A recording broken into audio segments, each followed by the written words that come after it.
I moved here into Egypt in January 2019. It was, this is my first assignment as an ambassador, but not my first time to the region. So I've been to Cairo and been posted to Cairo twice before, once for language training and the second time as the Deputy Head of Mission when I was here during 2009 to the end of 2011, so during quite a tumultuous time for Egypt. I've also had 2 postings to Saudi Arabia, so I've been very privileged in terms of being able to see a lot of the region and also getting around a lot of Egypt as well. It is huge, absolutely, and I feel very privileged and very humbled to be able to represent my country here to Egypt. I've had a very long fascination with Egypt ever since I was a child. I remember going to restaurants with my grandparents, or to Egyptian food restaurants with my grandparents. I remember doing studies as a school child, so I've had a long fascination, so it's always been a dream to come to Egypt and particularly to have the ambassador role. In terms of being a youthful ambassador, I think I'm the second youngest ambassador in Cairo, but when people often question me about my age, I do remind them that my Prime Minister, she's actually younger than me, so yeah, so perhaps not as young as I would like. But I think being a younger ambassador means we connect better to the youth, and we also can provide new ideas and fresh thinking to also old problems. Well, first of all, in terms of social media, I'm helped with my social media platform by a member of our team, Khalid, so special thanks and shout out to Khalid. This is one of the things I was talking about in terms of fresh thinking and new ideas. We are increasingly a digital and connected world. So old diplomacy of sitting down and having meetings is increasingly becoming less the way that we go about our business.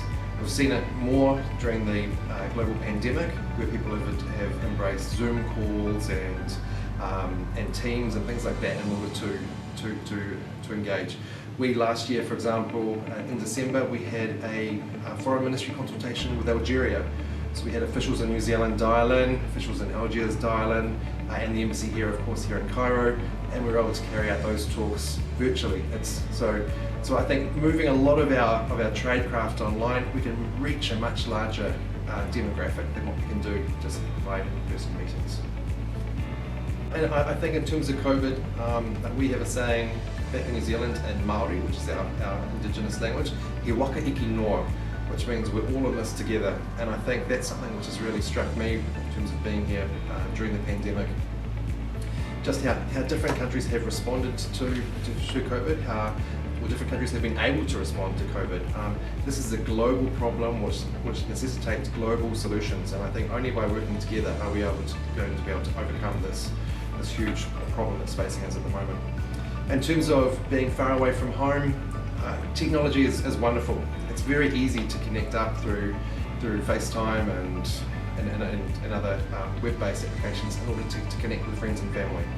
And I know, particularly for those people who have been in lockdown in different parts of the world, that's been an absolute godsend if people have had virtual coffees with friends they haven't seen and met for a long time. So yeah, I think the world's a lot smaller now than it used to, and certainly during the pandemic, it's meant that we've embraced technologies which have brought us all closer together as well, even if we have had to have social distancing.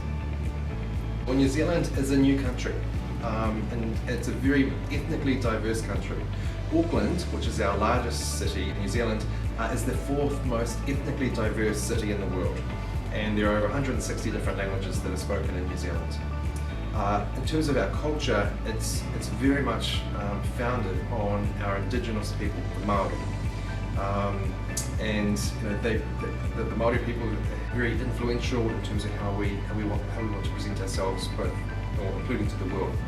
I speak Te Reo Māori, or the Maori language, and for me that's part of my cultural identity as a New Zealander. I think in terms of New Zealanders and our culture, we are very similar to Egypt in many ways. We have a very strong sense of community, a strong sense of family, which we call whānau in New Zealand.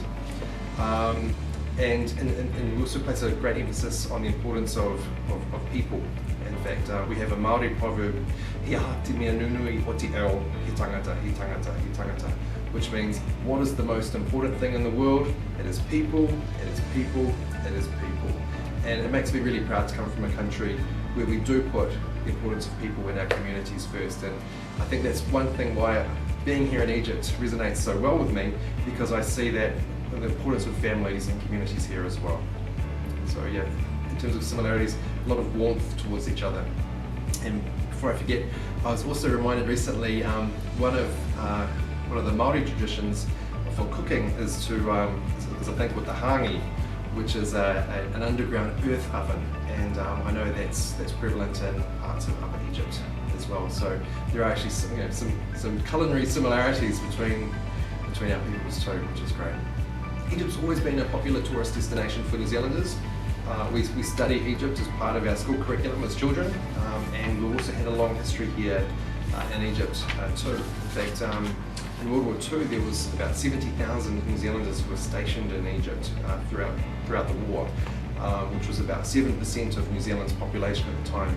And of course, when many of those people went back, they took their stories and the anecdotes of Egypt and I guess created a bit of interest with New Zealanders of Egypt. So many people are keen to come back and to explore the country.